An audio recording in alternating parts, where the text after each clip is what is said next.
nossa aula 2, no nosso segundo bloco, tentando entender melhor a incidência normativa e a sua correlação com a separação de poderes, nós devemos destacar que a norma jurídica, essa norma que é geral e abstrata, geral porque não determina aqueles que se submeterão a ela, e abstrata porque não fala de um fato real e concreto, portanto ela é deontológica, né?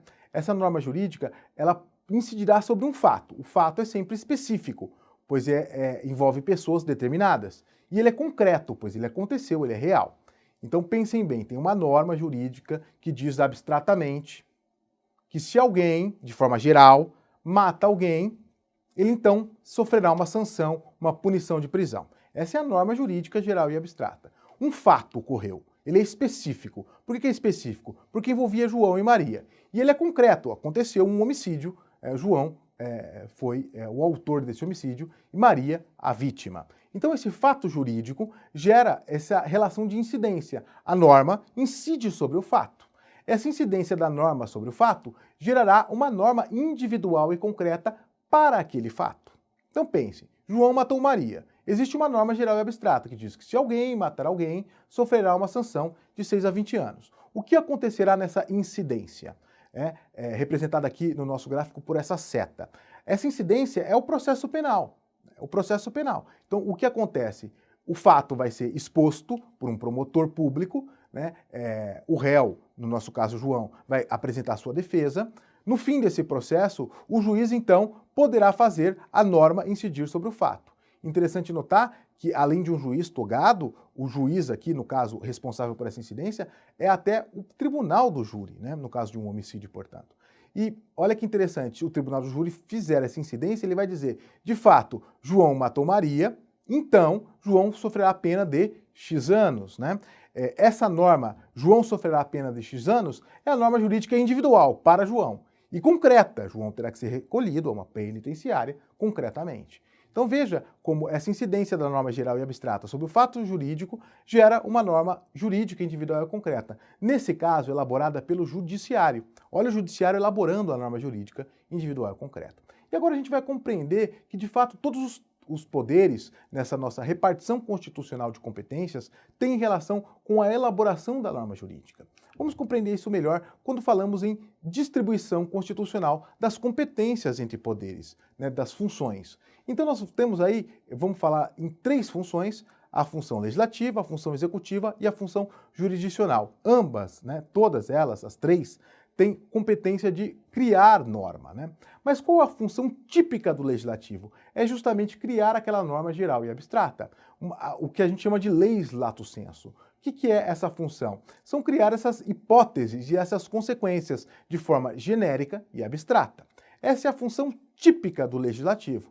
O legislativo vai justamente criar essas normas gerais e abstratas. Já o executivo e o judiciário criarão normas individuais e concretas para fatos determinados.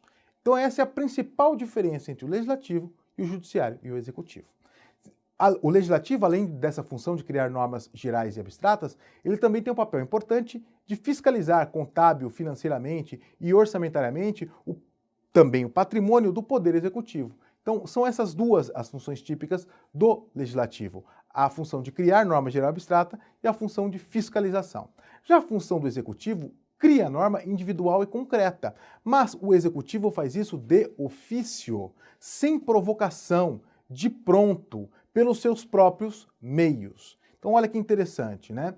Se João mata Maria, o que tem que fazer o executivo? Buscar a punição de João, promover um inquérito, né?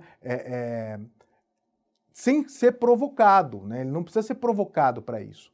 Então, por exemplo, se um determinado norma, como a norma da saúde, diz que se você tem direito ao tratamento, né? O que o executivo tem que fazer? Garantir esse tratamento. Então, de ofício, o executivo tem que construir hospitais, contratar médicos, né? Garantir, portanto, punição criminal. Todas essas atividades de ofício do executivo são para garantir a norma individual e concreta, ou seja, garantir que as leis, as normas gerais sejam implementadas nos casos concretos, e ele faz isso sem provocação, de pronto.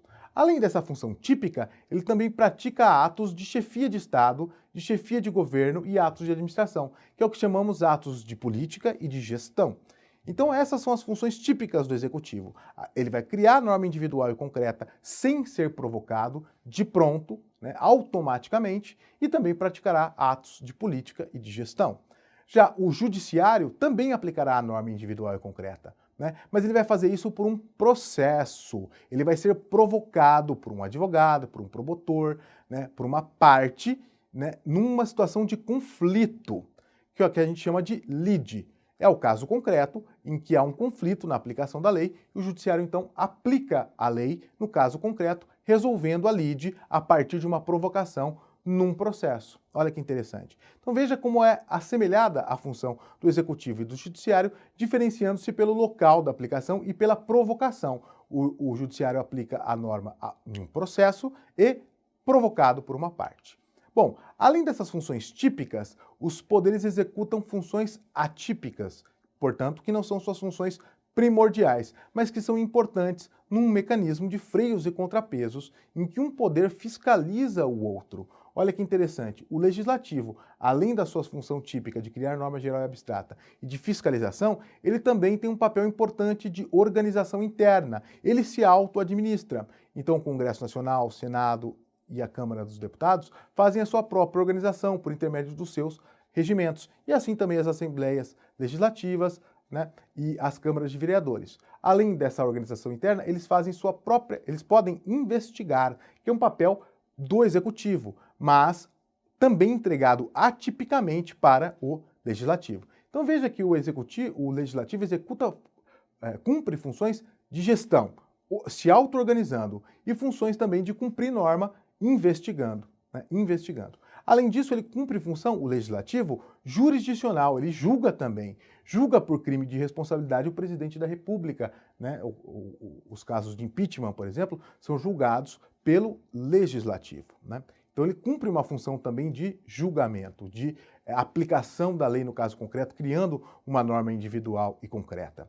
O executivo também cumpre funções legislativas quando apresenta projetos de lei e cria medidas provisórias. E ele também cumpre função jurisdicional no processo administrativo, sim, com decisões, impugnações, recursos e tribunais administrativos. Ele também decide conflitos, lides, o executivo, na sua atuação interna, nos seus tribunais administrativos. Olha que interessante. Então o executivo cumpre atipicamente, fora da sua visão clássica, funções legislativas e jurisdicionais. E o judiciário, por sua vez, também atipicamente cumpre funções do legislativo e do executivo.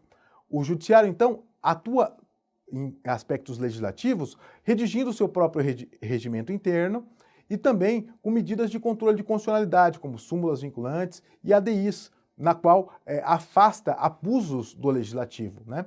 Atuando às vezes como um legislador negativo e às vezes até como um legislador positivo, criando verdadeiras normas gerais e abstratas por súmulas vinculantes, por exemplo. Ele também cumpre uma função executiva na sua organização interna. O judiciário é responsável pela sua própria gestão. Bom, então nós podemos perceber que as funções que chamamos antes de poderes, são distribuídas constitucionalmente. E essa distribuição constitucional de competências dá competências típicas ou clássicas a cada poder e também funções atípicas diferenciadas, que não são clássicas, mas que são importantes num mecanismo de autocontrole, em que um poder fiscaliza o outro, também chamado de checks and balances, pela doutrina norte-americana, freios e contrapesos. Mas nós vamos entender melhor agora, nas próximas aulas, a história dessa separação de poderes